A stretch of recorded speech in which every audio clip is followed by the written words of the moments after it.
Hi guys, welcome back to Devastrology. Today we are going to be doing the reading for Scorpios for the year 2025.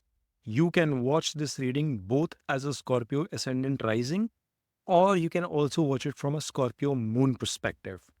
Now, 2025 is going to be an year of transits. First and foremost, we will see the biggest transit of the year where Saturn, after 2.5 years, will be moving into the sign of Pisces.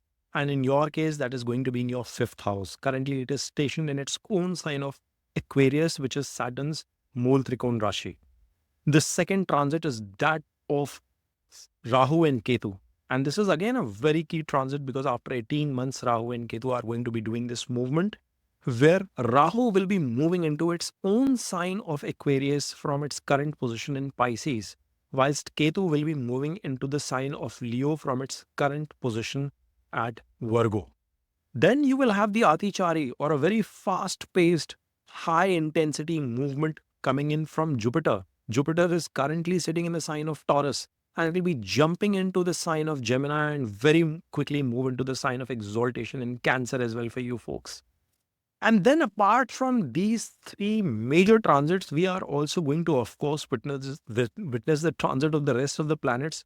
But very importantly, Venus is going to be exalted for 110 days in the sign of Pisces for all of us, whilst Mars, which is your Lugn Lord, currently sitting in debilitation and retrograde in the sign of Cancer, will be coming back to the sign of Gemini, then move back in its direct progressive motion in the sign of Cancer into debilitation, and hopefully then in a positive way bring in some good outcomes as it moves into the sign of Leo and Virgo and further.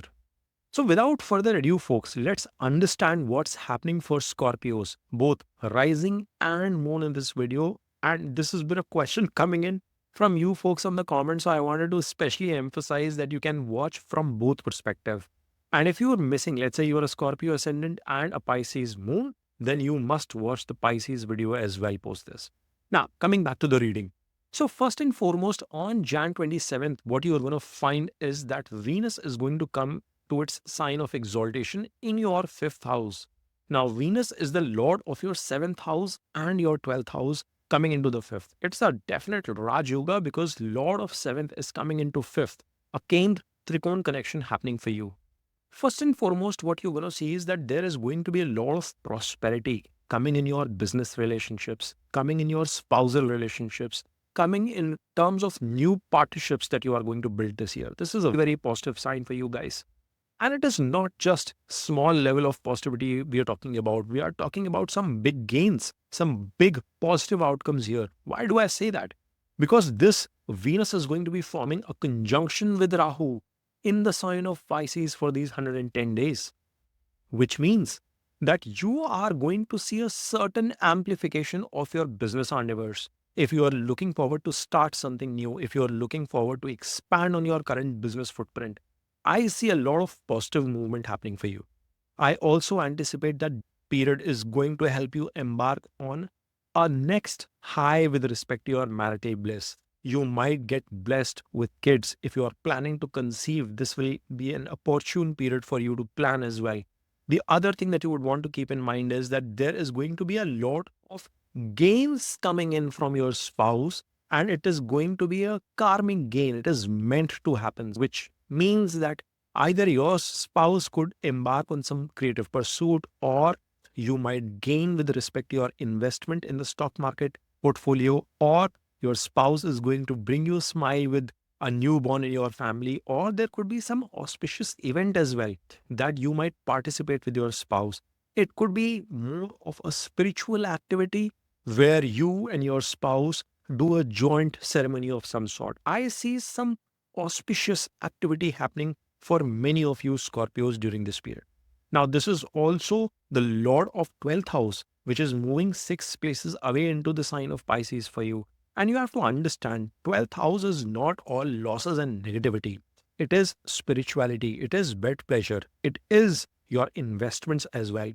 And because it is coming into your fifth house, I anticipate that people, for example, if you are living in a foreign country, or if you have any kind of foreign relationships, any kind of business endeavor which has import and export categories to it, especially related to Venus, you are going to see prosperity in that. You are going to do major investments in that area, and hopefully it will bring in positive gains as well. Why do I keep repeating big gains? Because it is the conjunction with Rahu. Rahu likes to expand, and Rahu likes the partnership with Venus.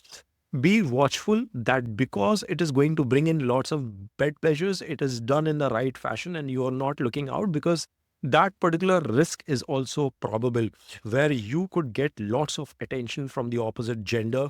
You might have certain new flings that might prop up.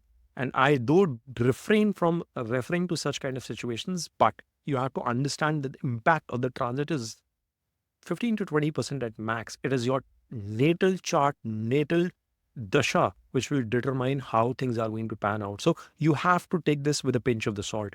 But I definitely see that with respect to foreign connections, with respect to any kind of major import export situations, or even your wish fulfillment, if you are looking for any kind of immigration related issues, you should see positive outcomes. Though Venus is giving a debilitated aspect, it is yet giving an aspect to your house of gains. And that is a very positive situation, folks, that I anticipate for you guys in the start of the year, in the first quarter itself. This conjunction is going to be in play for 110 days. So please be mindful and make sure you make good use of the opportunities that are coming your way. Yes, it is possible that expenses might also flower, and big expenses. But I will recommend you to focus towards those expenses as your investments, because it is happening in the fifth house. So if you can plan some approach that is long lasting and it delivers result in a long term basis, those investments, major investments done in the first half of the year, are going to be especially fruitful, especially in the first quarter. Now, as we are moving ahead in terms of times, we realize that somewhere around the end of March, which is around 29th of March, Saturn, which is the lord of your third and fourth house, currently sitting in your fourth, will be moving into the fifth house. And this is where it will get in conjunction with Rahu and Venus. In fact, folks, your fifth house is going to have a lot of traction, because around this period itself, in March April time frame, you will also have Sun and Mercury also transit into the sign of Venus, into the sign of Pisces. Yes, Mercury gets debilitated there, but because Venus is going to be positioned, that niche funga effect will come into play. And that is where all your fifth house activities are going to be at a rise. This is going to be especially good if you are planning any kind of education for yourself, pursuing new degrees, getting into new college admissions and stuff. They are going to give you good results. You are going to hear positive news from that aspect. Your investment strategies will fall in place for you. Calls taken during this period will have a long lasting impact in terms of your efforts. Third bit, what you have to understand is that whilst Saturn is present here, he will not be very happy with the presence of Rahu. Yes, Rahu will transit at a later point in time, but for roughly 50 odd days, Saturn will have to bear with the presence of Rahu as well, and hence he might not be able to give the complete outcome with respect to its third and fourth perspective. However, it will not do any damage because it is going to be sitting with Venus.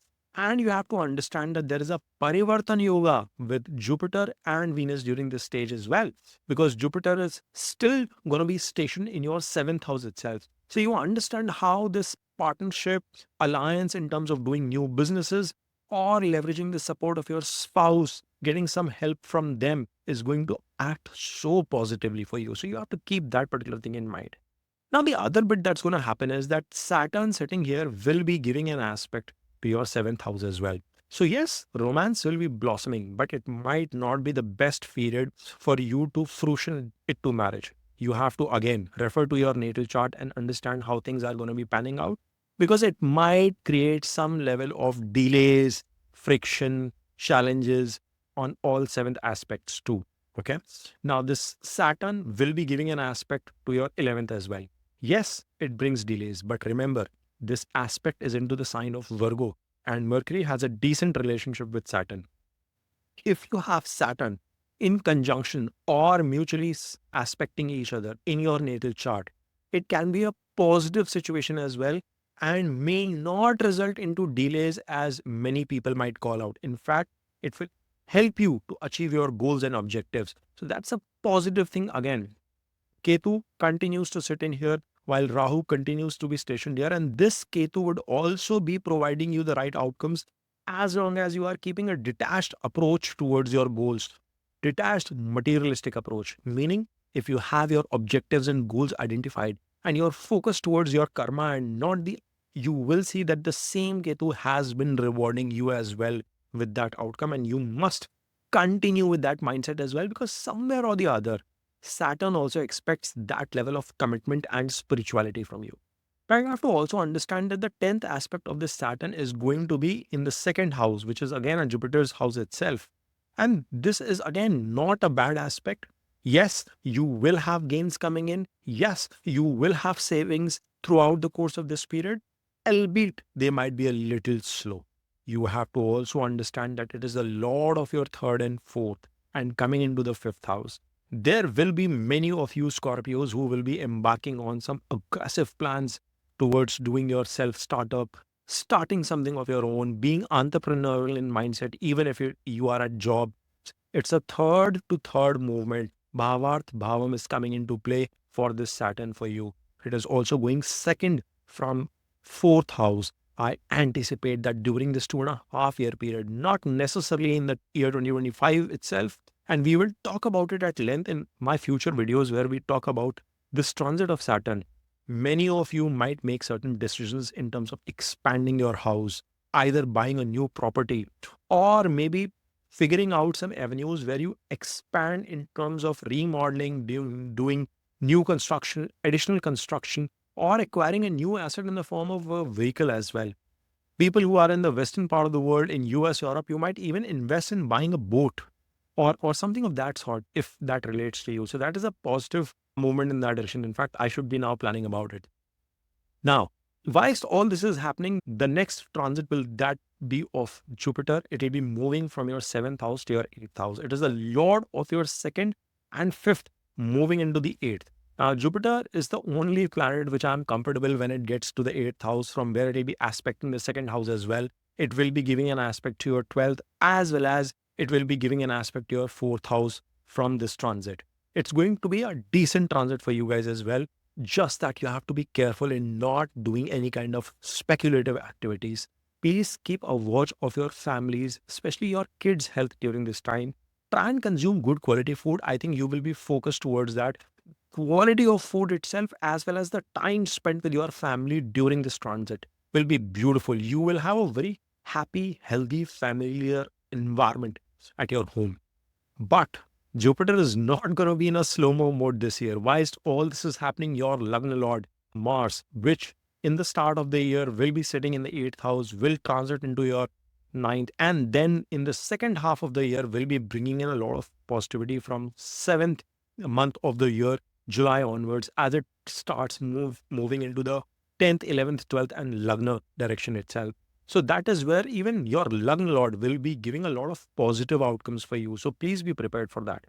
As we move ahead into the year of 2025, Jupiter is going to make yet another transit in its Atichari movement into its sign of exaltation and ninth house. Remember, ninth house is the natural lordship of Jupiter. So it's going to be a very good movement for you folks, because this is a time at around 18th or 19th of October when this transit happens. You are going to see some extraordinary support from your bosses, from your fatherly figure, or some kind of a promotion, pat on the back coming in from your leadership at your workplace. I see positive movement there. I see your career, your growth in terms of savings expanding double down in the last part of the year, in the last quarter of 2025, which is beautiful news.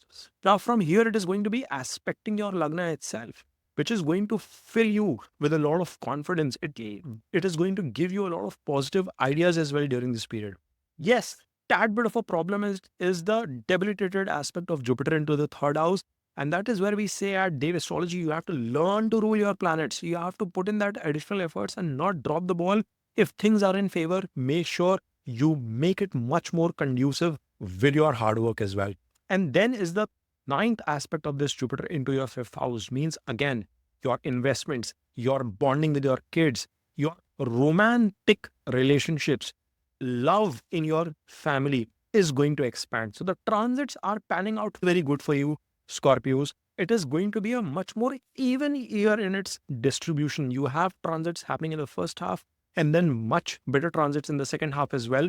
So I see for you folks a much positive 2025. And also remember, 2025 totals up to 9. It is represented by Mars. So it is the year for Mars ruled folks. And if you have an important placement of Mars in your natal chart as well, I see from a numerology perspective also things panning out in the right direction. It is going to be an year of energy. So do not drop your guard.